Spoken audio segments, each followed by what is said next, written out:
Every forest fire begins with a single spark, and so did the Tea Party movement. The tinderbox of protesters ready to dismantle the American government and eliminate its revenue system must have gotten their ideas from somewhere. Tonight, their fearless leader, Libertarian Ron Paul. When you ground it this way, then the tuning fork speaks. It sings out the pitch for which it is tuned, which it was humming all along silently until you knew to ground it in order to evoke that sound. That kind of thing happens sometimes in politics, too. It happens a lot in politics about rights and about race.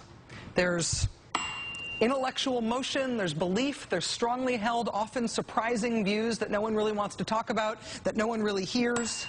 They're there, but we don't hear them until all of a sudden something happens and everybody freaks out.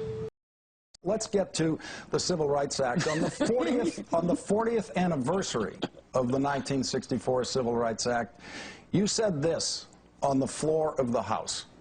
The Civil Rights Act of 1964 did not improve race relations or enhance freedom.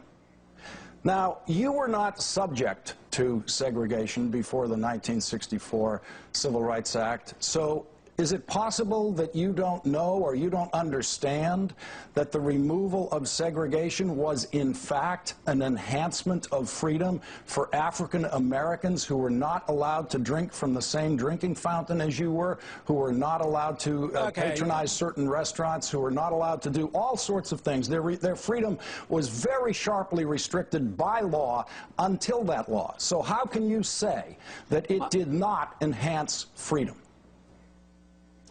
Well, what I have said is certain portions of that bill were unconstitutional. But getting rid of the laws in the states that were blatantly unconstitutional, I mean, and were illegal, they should have been repealed. There's nothing wrong with repealing these things, but to take over private property is a different thing. Taking over private property to tell people what to do with their private property is like taking over the bedrooms and saying what you're going to do in the bedroom. You mean so if restaurants, you can take, right? You mean those dining... I'm talking about private property. I am talking about all private property. Wait. You mean those dining counters that black people tried to integrate? You think those should not have been integrated because... To be clear, this is the Civil Rights Act of 1964. You see it here. There are 11 titles to it if you include the miscellaneous section. The title that Dr. Paul is raising his objections to is this one. Title II. Title II of the 1964 Civil Rights Act states, quote, all persons shall be entitled to the full and equal enjoyment of the goods, services, facilities, privileges, advantages, and accommodations of any place of public accommodation as defined in this section without discrimination on the ground of race, color, religion, or national origin. That is some of the more eloquent legalese of the whole of American statutory law, Title II of the Civil Rights Act. In practical terms, what it means is that any private business, a hotel, a motel, a restaurant, a lunch counter, a theater, a concert hall, a stadium, any private business that offers services to the general public cannot discriminate.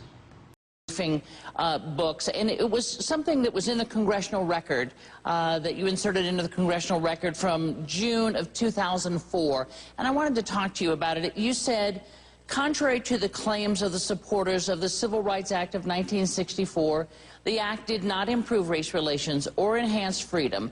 Instead, the forced integration dictated by the Civil Rights Act of 1964 increased racial tensions while diminishing individual liberty. So my question to you is, whose individual liberty did it diminish, and do you think the country would have been better off in terms of race relations without the Civil Rights Act of 1964? Well, we could have done it in a better way, because the Jim Crow laws obviously had to get rid of, and we're all better off for that, and that is an important issue, so I strongly supported that. What you don't want to do is undermine the concept of liberty in that process, and what they did in that bill was they destroyed the principle of private property and private choices. You're grossly misrepresenting what I'm saying. The Civil Rights Act of 1964 did not improve race relations or enhance freedom. The words of Ron Paul. Word for word, you said that. The reason we talk about this chapter in our country's history as the fight for civil rights is because it was a fight. There were two sides to it. There was the civil rights movement, activists pushing for equal access to the rights and privileges of citizenship for black Americans, and there was another side that was pushing back. Pro-segregation forces weren't just violent hoods, thugs in the streets, riotous forces, rogue policemen, individual bigots.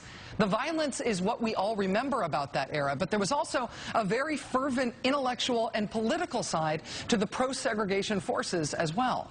Beyond the home state Southern segregationist politicians defending the way their states had always done things, there were also national figures who took the Southern side. People like William F. Buckley, founder of the modern-day conservative movement. In 1957, Mr. Buckley wrote this about the civil rights struggle, quote, "The central question that emerges is whether the white community in the South is entitled to take such measures that are necessary to prevail politically and culturally in areas in which it does not predominate numerically. The sobering answer is yes. The white community is so entitled because for the time being, it is the advanced race." In 1960, Mr. Buckley wrote, quote, "A sharp distinction must be made in evaluating the activity of the young Negroes on the march in the South. The first is that private property remains private. A Negro does not have the right to enter a privately owned restaurant whose proprietors choose, for whatever reasons, to bar access to it to non-whites. It is a right guaranteed to an American entrepreneur to refuse to do business with whomever he likes." William F. Buckley later said he regretted taking those stances. Now, you can say, as Rand Paul did last night, that you don't support the violence, the people who were actually physically beating civil rights demonstrators while they were fighting against segregation. Who would say they side with that? But do you think they had a point, regardless of how those people beating the protesters tried to make their point? Do you side with the intellectuals, with the politicians who weren't throwing the punches and murdering people, but who did argue that private business has the right to discriminate and the government is wrong to stop it?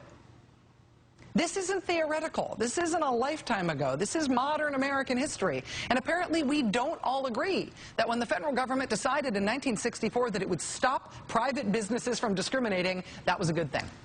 If the government today stops a Pennsylvania pool from kicking out black kids, is that a good thing or a bad thing? Is Bob Jones University allowed to ban interracial dating by its students? It's a private university. If it's not allowed to ban interracial dating, is that a good thing or a bad thing? And transcending race, if there is such a bright, even burning bright dividing line between private and public, can businesses refuse to serve Jews too? Baptists? Are fire codes unconstitutional? How about the minimum wage?